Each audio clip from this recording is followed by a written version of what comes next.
Hello mga kamami! For today's video, samahan nyo naman kami mag-road trip bro. Sa Tarlac nga pala ang aming destination. May chismis nga kasi na may magandang falls daw doon.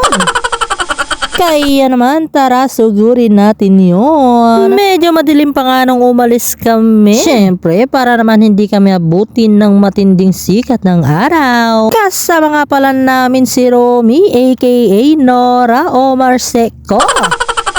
Wala nga din pala si Kapitan Bim Bim dyan. Siyempre, alam nyo na, nasa barko kumakayod para sa pamilya. Sana all. Paalala nga pala sa mga hilig mag-road trip dyan. Kailangan po may mga helmet tayo always. At syempre, dapat alert tayo. Lalo na kung wala kang lisensya. Alam nyo na, damang huli is everywhere.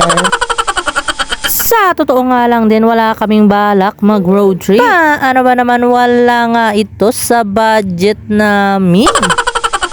At nagplano nga ang tropa namin na mag-Aurora daw sila. Hindi nga kami kasama doon. Paano ba naman din, sobrang layo na nga rin nung Aurora na yun. At ito na nga, hindi sila natuloy sa Aurora. At dahil hindi nga natuloy ang Aurora nila, ayan nga, nagtarlak na lang kami. Kaya naman nakasama ang inyong Mami Zay. Medyo malapit nga lang din kasi itong Tarlac na ito. At hindi naman kailangan na matinding budget. Sa mga oras nga na yan, malapit na kami sa aming destinasyon. At tingnan nyo naman nga, feel na feel ko ang pag-angkas ko sa aking daddy boo. Partida pa nga, nagaway pa kami dyan bago kami umalis. At tingnan nyo naman nga ang view, napakaganda. Parang ako, naabutan nga rin pala kami ng sikat ng araw dyan. Ano ba naman, nag-stop over muna kami para kumain. Gutom na nga kasi ang inyong Mami Zay. At syempre, namili na nga rin pala kami ng babaunin namin doon sa falls. Kasama nga rin pala namin si Brian, pati na nga rin tong si Goten. Buti na nga lang din may bagong sumama, naka-road trip natin. Kaya naman may nasakyan nga itong si Goten at si Brian. Nung mga oras nga pala na yan, may nakasabay kaming naglilibing or papunta sa libing. Kala ko nga kasi may parada sila. Paano ba naman kasi sobrang bongga ng kanilang tugtugin. May pa-video okay pa nga sila. Ito talaga yung maganda sa probinsya. Yung mga magagandang tanawin. At syempre, hindi pa ganun ka-polluted. Kaya naman, fresh pa yung hangin kasing fresh ko, mga kamami. At tingnan nyo naman nga ang aking asawa. Feel na feel niya ang kanyang pagdadrive. Nahawa na nga rin pala sa kapilingan ng Mami Zay nyo. Sa mga oras nga pala na yan, medyo nangangawit na ang wet packs ng inyong Mami Zay. Pero buti na nga lang talaga maganda yung tanawin.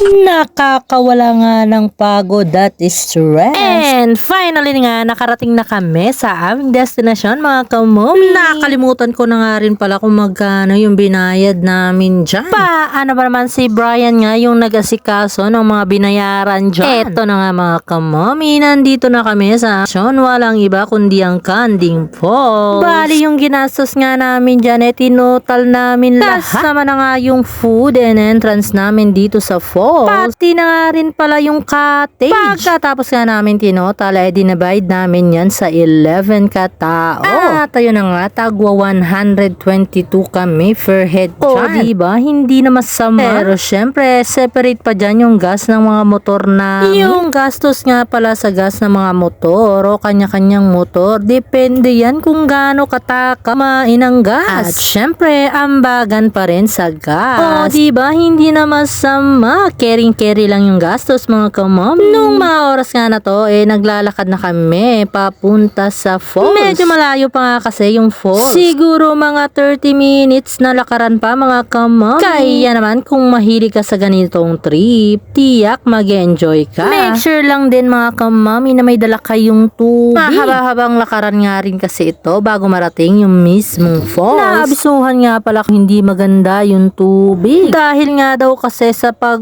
umuulan. Pero dahil nandito na nga kami, tinuloy na lang talaga namin mga kamami. Sayang nga kasi yung biyahe kung lilipat pa kami ng ibang falls. Bago nga pala kami lumakad papunta sa falls, ayan pala kumain muna kami para naman may mga lakas. At dahil busog pa nga din ako noong mga oras na yan, hinayaan ko nga muna palang kumain ang mga tropa kong pogi. At ayan nga mukhang gutom na gutom sa pagdadrive.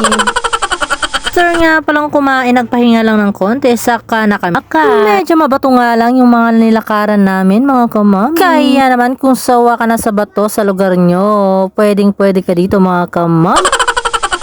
Tirik na rin pala yung araw ng mga oras na yan, kaya naman sobrang init. At dahil akala namin malapit lang ang aming lalakad, hindi na nga kami nagbaon ng tubig. Kaya naman kung may balak kayong pumunta dito, make sure na may baon kayong tubig. Hindi naman nga ganon kahirap puntahan itong falls. Yun nga lang talagang mabato mga kamami. Medyo nakakapagod nga lang din tong lakaran na to. Kaya naman kailangan talaga may mga baon kayong tubig.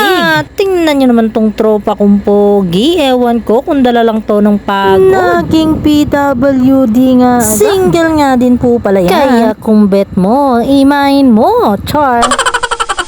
Hindi mo na rin nga pala kailangan ng tour guide dito mga kamami. Bahala ka na lang talaga kung maliligaw ka pa dito. Kung pupunta ka nga rin pala dito, make sure na yung suot mong pampaa yung panglakad talaga mga kamami. Syempre, yung komportable kang maglakad at pwede sa mga bato-bato. Parang yung muscle niyang mabato-bato.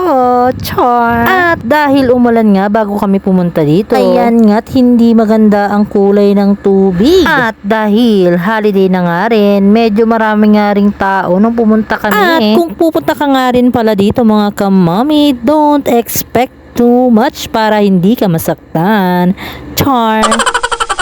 Hindi na nga rin pala ako nakapag-video nung nasa falls na kami mismo. Ang tanging gusto ko na lang kasi maligo sa sobrang init. Nung mga oras nga pala na ito, tapos na kaming maligo at pabalik na kami sa aming cottage. At ayan nga, nakuha pang manghuli ng isda ng aking Diyosawa. Ewan ko lang talaga kung anong trip ng dalawang to. Hindi naman nga din kinakain yung mga hinuhuli nila. Namimiss lang talaga nila yung mga ganyang gawain ng mga bata pa sila. Yung mga nahuli nga pala nila dyan nilagay nila sa mineral water at iniwan lang din sa aming cottage bago kami umuwi.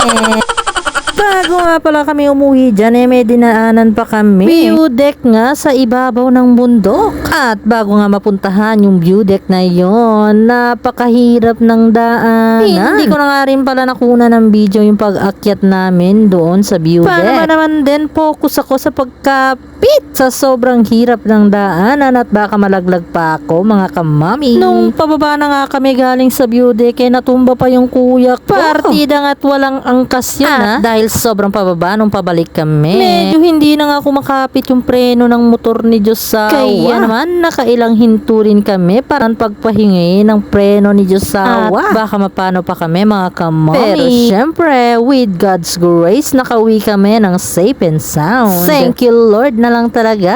At kung umabot ka man sa dulo ng aking video mga kamami, salamat po sa panonood. Huwag po sana kayong magsawang sumuporta sa akin mga kamami. Yun lamang po. Bye-bye for now.